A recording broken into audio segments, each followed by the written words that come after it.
Boa noite, sejam bem-vindos ao mais novo programa de entrevistas, o Mind Connection. Meu nome é Eric Rodrigues e toda terça-feira, às 9h30, nós vamos nos encontrar por aqui para conversar sobre os mais diversos assuntos, ouvir pessoas interessantes e conhecer projetos novos. Vamos, antes de começar, fazer um bate-bola rapidinho com as notícias da semana. Teve um burburinho na Inglaterra essa semana, cercando a família real, a Kate Middleton, a princesa de Gales e esposa do príncipe William, herdeiro do trono, posou com os filhos para uma foto aparentemente inocente. O problema é que portais de notícias do mundo inteiro se deram conta de que havia inúmeros defeitos de imagem na fotografia, como se tivessem sido editadas, o que viola a própria diretriz da Casa Real de não admitir edições nas fotos divulgadas à imprensa. O sinal vermelho foi a devolução que essas mesmas empresas de comunicação fizeram das fotografias, afirmando que não publicariam, o que levou a princesa a admitir que se serviu de software de edição para melhorar a foto.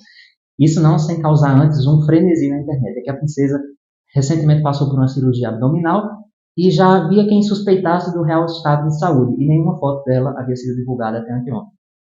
As montagens na foto, que parecem mais um jogo dos 20 erros, deleitou a internet. Teóricos da conspiração viram na cor verde vibrante das árvores um sinal de que a foto foi tirada antes desses meses frios do norte. Outros observaram a ausência da aliança de casamento no dedo da princesa e imediatamente remeteram ao início dos conflitos conjugais entre a princesa Diana e o atual rei Charles, o monarca, não o cantor.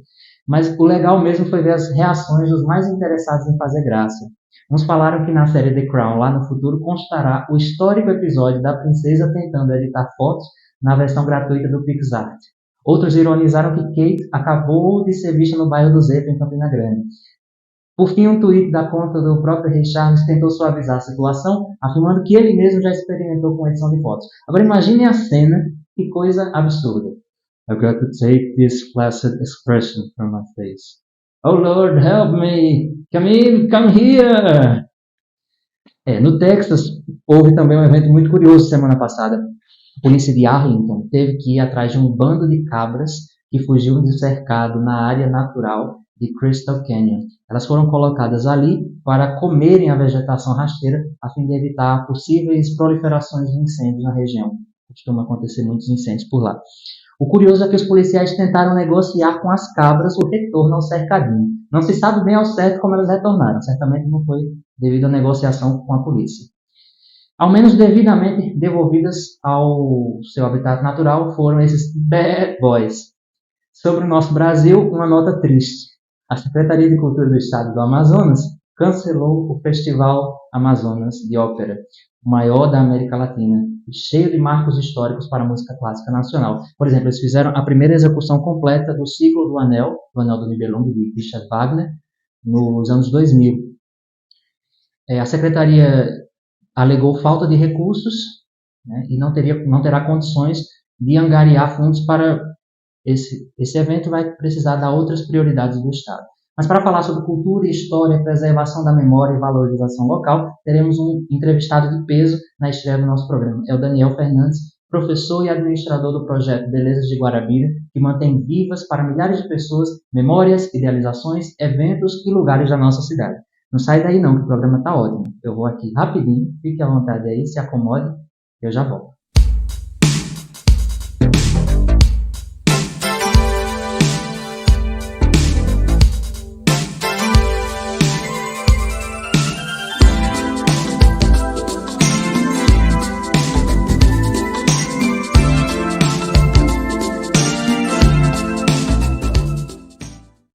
Nosso primeiro entrevistado desse programa, a estreia, é Daniel Fernandes. Daniel é um professor, Daniel também é responsável pela página Belezas de Guarabira, uma página que se preocupa com um projeto de resgate e revalorização da cidade. Daniel, muito bom, prazer ter você aqui. Queria saber de você, primeiro de tudo, como é o desafio de manter 22 mil seguidores no Facebook, quase 9.300 no Instagram, sem fazer dancinha, com conteúdo realmente interessante, com pesquisa. Como de que maneira você se sente gratificado, porque você faz isso há muitos anos? Satisfação, né? Agradecer o convite desde já. Eu sempre fiz postagens na página sem muita preocupação, sabe? Tudo começou lá atrás, com um protesto que eu organizei contra os meus colegas de escola, né? O pessoal vinha de outras cidades e aí falavam mal de Guarabira. Eu nunca aceitei isso, nunca engoli. Então eu vou mostrar para vocês que Guarabira não é isso que vocês estão falando aí. Isso ainda na época do Orkut, lá atrás. Então ali eu comecei a postar uma foto ou outra. Mas é bonita, mas só tem isso. Tem isso. Então a gente foi crescendo cada vez mais. Aí teve essa migração do Orkut para o Facebook. E eu particularmente relutei bastante, não queria. Mas aí criei o Facebook e oficialmente a página foi criada no dia 1º de junho de 2012. Isso já bem depois do ensino médio, né? Então eu nunca tive muita preocupação de seguidor ou coisa do tipo. Tudo aconteceu de forma muito natural, certo? E hoje é consequência, né? Quando eu me dei conta, a página que eu tinha estipulado uma meta de 100 curtidas na época, 100 seguidores no Facebook. Quando eu me dei conta, com 10, 15 mil, hoje tem 22 mil e sem nenhum planejamento. E aí com isso veio também a responsabilidade de gerar um conteúdo de qualidade, né? Aperfeiçoar cada vez mais através de pesquisas, né? Jornais, revistas, livros. Então a gente foi apurando aí os conhecimentos sobre a história de Guarabira. E realmente é uma página que tem esse apuramento, esse interesse. A gente sempre encontra Daniel por aí, fazendo documentação, pelos prédios históricos da nossa cidade, porque realmente, eu vejo que é um protesto, mas ao mesmo tempo é uma coisa que te gratifica fazer.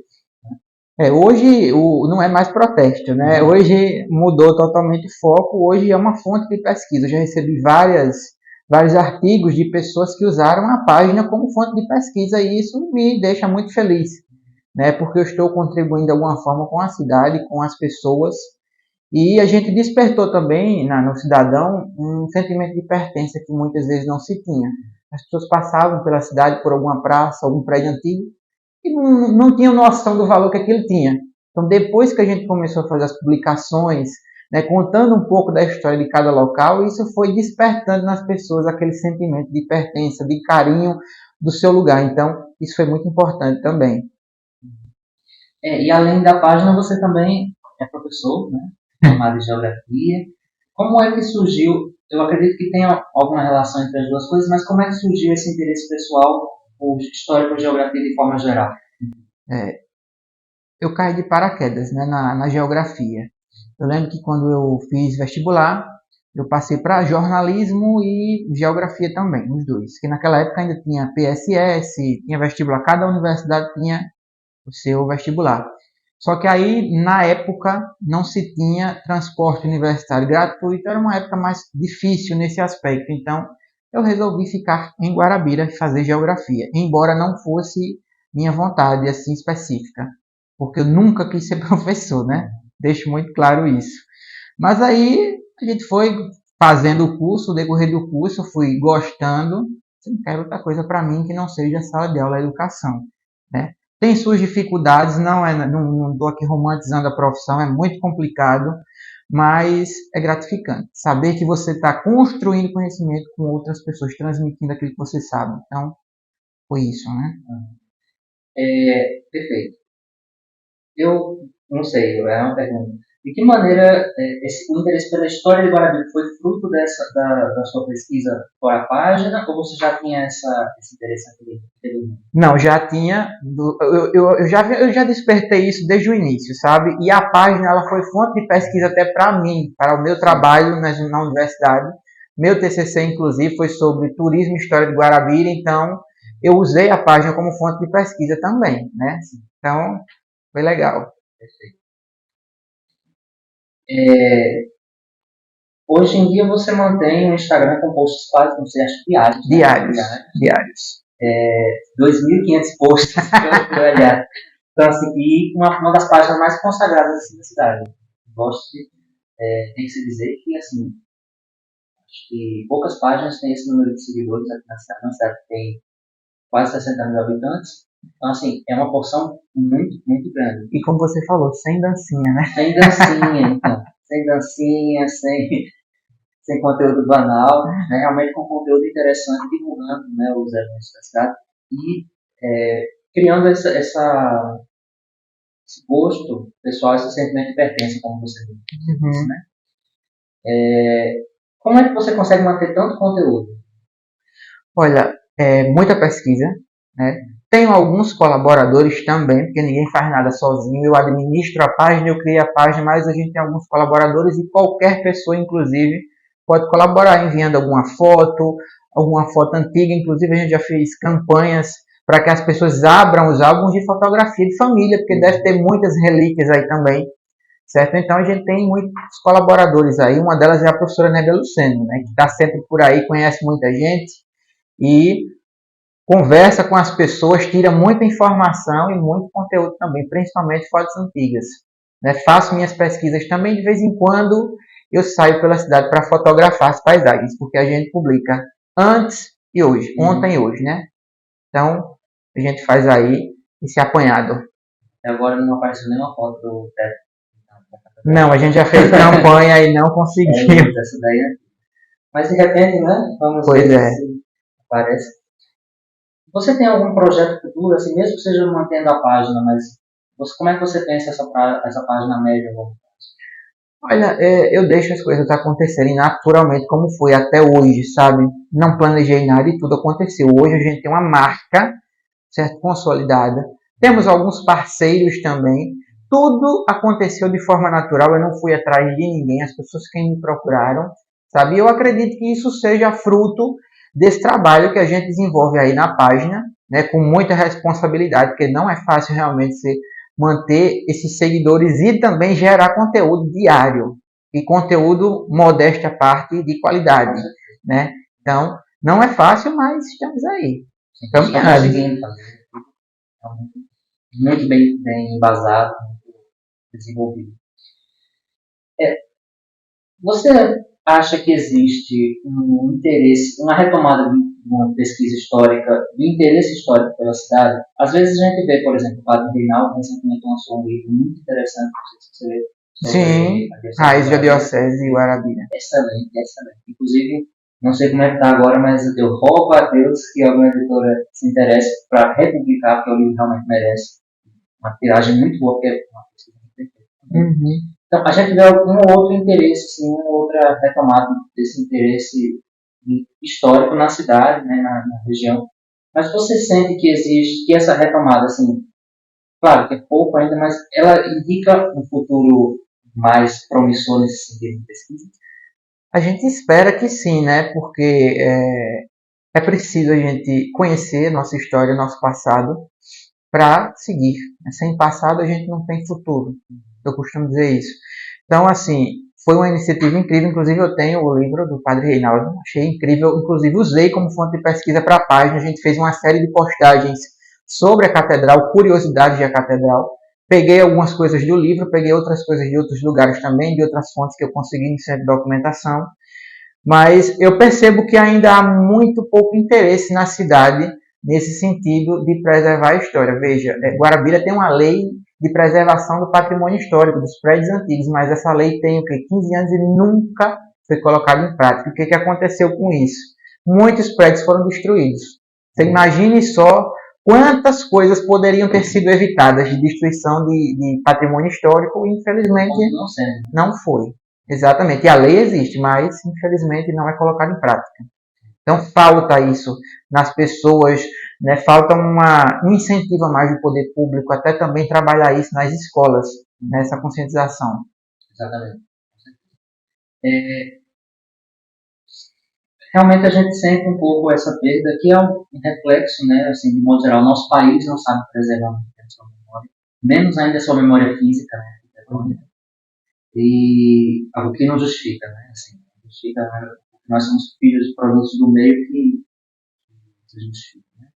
Mas uma questão interessante, que seria interessante levantar, é sobre a questão da produção cultural intelectual da nossa cidade, né, porque os nossos eventos muitas vezes parecem mais realmente locais. De modo geral, você pensa a cultura no nosso prédio como eventos, como semanas, uma semana que tem cultura, manifestações de arte, exposição de trabalhos e resto do ano, não, né? Vira como se fossem exceções, né? Não é regra. Sim. Como é que você consegue manter? E aí, eu queria, na verdade, não é nem tanto em relação à página, mas uma análise pessoal.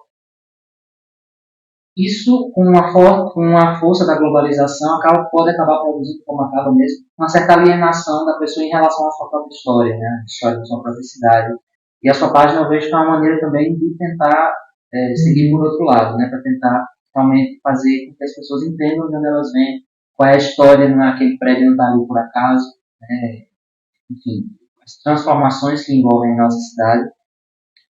Como é possível manter, assim, com tão pouco incentivo, como você falou, você não foi atrás de ninguém, você não foi atrás de ninguém, as pessoas vieram, imagino que mais pessoas, talvez do setor privado, mais pessoas independentes Com certeza. do que membros do poder.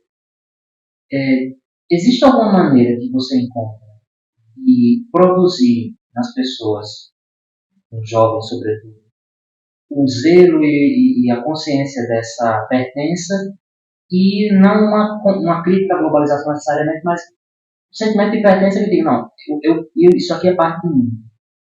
Como é que você analisa isso? Bom, educação é o caminho, não tem outro. Certo? Agora, com relação à cultura da cidade de uma forma geral, eu vi que você falou aí da questão dos eventos, que é aquela coisinha tímida realmente. Enquanto a cidade ela investir quase que 100% de sua verba para a Festa da Luz apenas, que é um evento, as coisas não vão andar, vão continuar do jeito que estão. Porque a gente não tem só a Festa da Luz como cultura, a gente tem equipamentos culturais, museus, teatros, e isso precisa funcionar o ano inteiro. A Festa da Luz é um evento, acontece uma vez por ano, mas esses outros equipamentos estão aí o ano inteiro, precisam de investimento, precisam de movimento.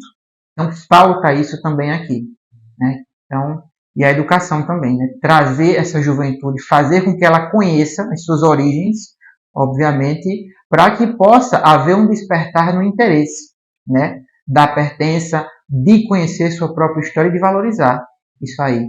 Perfeito. E eu diria até mais, assim, com relação a gente tem uma boa infraestrutura para a cidade, né? Sim. Você falou bem, tem museus, temos teatro, cinema, temos, enfim, muitos casarões da cultura, muitos ambientes que permitem eventos, praças, eventos, manifestações. Você vai na cidade maior, uma pessoa Recife, é muito mais fácil você ter acesso a concertos, a manifestações culturais das mais diversas, mas sem dúvida nenhuma faz falta, e faz falta não só, a gente realmente tem a infraestrutura, mas falta, como você falou, o incentivo no local.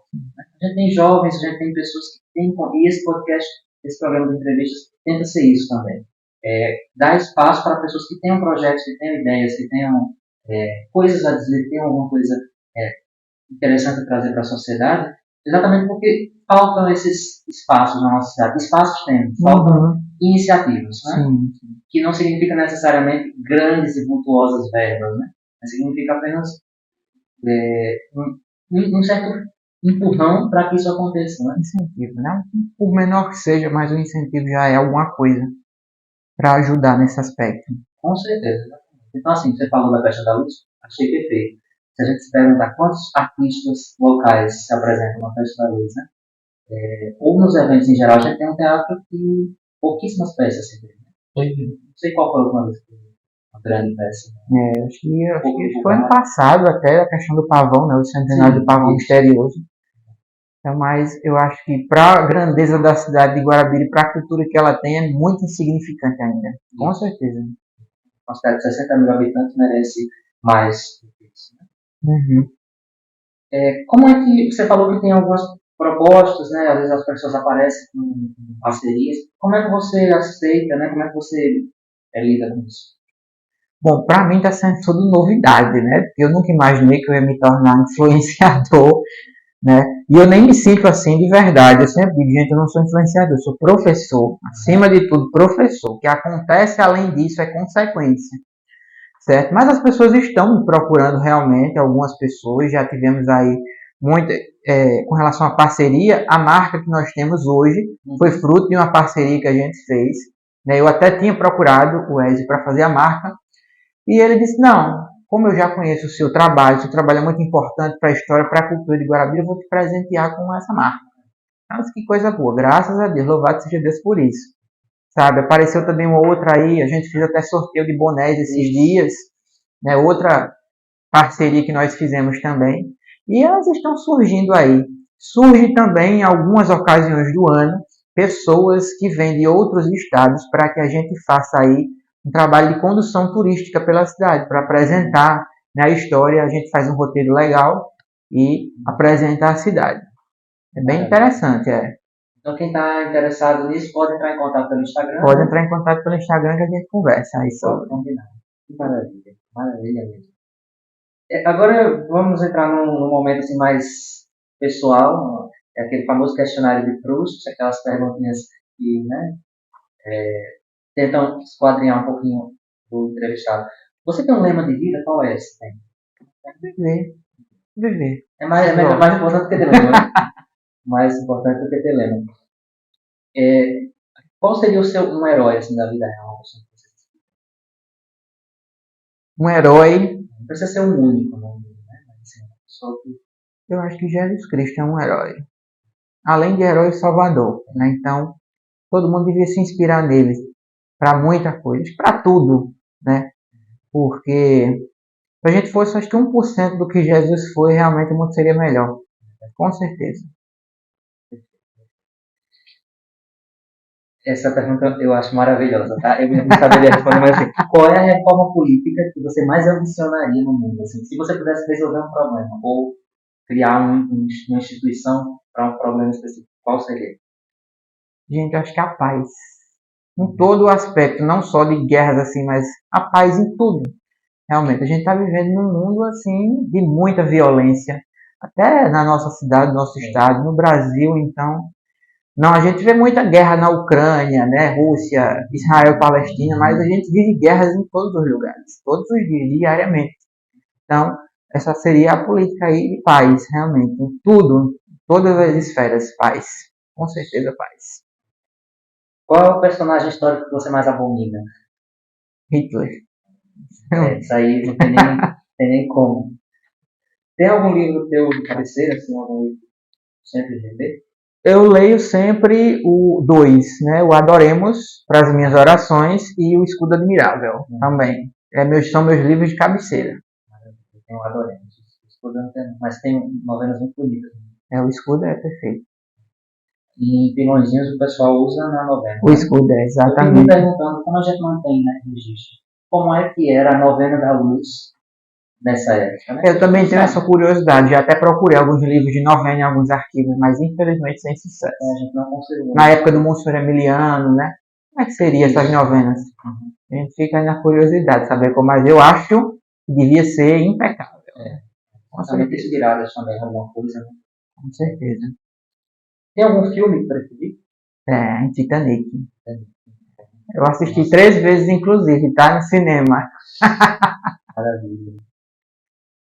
Qual é a falta, o erro das pessoas que te inspira mais indulgência? Acho que é fofoca. Uma coisa assim, mas acho que quem nunca, né? Uma vez ou outra na vida não fez uma fofoquinha aqui e ali. Fofoca é um erro assim que inspira indulgência. De fato, se pensar assim, isso aqui é uma fofoca que a gente está trazendo muito, todo mundo que está assistindo, né? Assim, enfim, pode dar uma fofoca de um assunto mais, né? Mas enfim, de certa forma. Aí a pergunta vai para outro caminho. Qual é o cúmulo da miséria moral? Coisa mais baixa. Corrupção. Com certeza, corrupção. Principalmente quando você tira de pessoas mais pobres, sabe? Então é uma coisa horrível. Aquilo que a gente já tem visto aí, né? O caso lá no Hospital Padre Zé, que é uma instituição filantrópica que ajuda pessoas necessitadas. E aí acontecer uma coisa dessas não sei, é o fim mesmo, o fundo do poço. Realmente é imoral e inaceitável, sem sombra de dúvida. Para terminar, qual é o teu ideal de felicidade na Terra? Meu ideal de felicidade? Acho que é viver um dia após o outro. Sabe? Eu não costumo fazer muitos planos. Eu já fiz, Só que a ansiedade, ela é cruel nesse aspecto. A gente pensa muito no futuro, se preocupa muito com o futuro e esquece de viver o agora. Então, hoje eu me policio nesse aspecto. Não, vamos viver um dia de cada vez. Hoje está assim, amanhã Deus, só Deus é quem sabe. Então, vamos viver um dia de cada vez. Muito obrigado, viu? Fique com Deus. Um Eu que prazer. agradeço o convite. E obrigado também a você que assistiu hoje. Terça-feira que vem, às 9h30 da noite, teremos mais um programa no Mind Connection. Fique com Deus. Até a próxima.